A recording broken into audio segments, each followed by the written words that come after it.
নমস্কাৰ বন্ধু-বান্ধৱীসকল, আপোনালোকক পুনৰ স্বাগতম জনাইছোঁ মোৰ এটা ভিডিঅ'লৈ। আপোনালোকক সকলোকে মোৰ পিনৰ পৰা নৱবৰ্ষৰ বহুত শুভকামনা থাকিলে।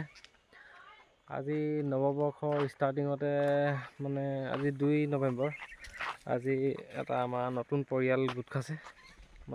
মাকে এৰি থৈ গ'ল, ই যেতিয়া এৰিব পাব তেতিয়া মেলি দিম। এইকেইদিন বহুত দিন হ'ল ভিডিঅ' দিয়া নাই মই, ভিডিঅ' বনাবলৈ মনো নোযোৱা আছে, টাইমো পোৱা নাই, অকণমান কণ্টেণ্টো পোৱা নাই।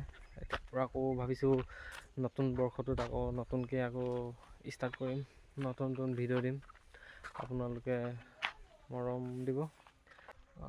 আৰুনো কি ক'ম, আপোনালোকে ময়ো ট্ৰাই কৰিম, আপোনালোকেও ছাপোৰ্ট কৰক। এতিয়া 2025 বৰ্ষলৈকে মোৰ টোটেল ছাবস্ক্ৰাইবাৰ 104টা হৈছিলে।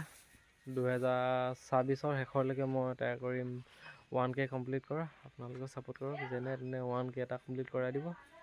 ময়ো আজিৰ পৰা নতুন ভিডিঅ' দিম, কণ্টেণ্ট বনাম, ভিডিঅ' দিম ভালকৈ। আপোনালোকে চাব, ব্লগ চাব, হোম ব্লগ দিম, ক'বলৈ যোৱা ব্লগ দিম। ঠিক আছে, বাই বাই। ভিডিঅ'টো ইমানতে সামৰণি মাৰিলোঁ, আৰু নতুন এটা ভিডিঅ'ত আপোনালোকক লগ পাইছোঁ। সকলোৱে ভালে থাকক। ইয়াকো মাজে মাজে দেখাই থাকিম, ইয়াকো পুহিমে বুলি ভাবিছোঁ। যদি মাকে নিব নাহে, যদি নিব আহে তেনেহ'লে পঠিয়াই দিম, যদি নাহে ইয়াকো আমি ৰাখি থ'ম।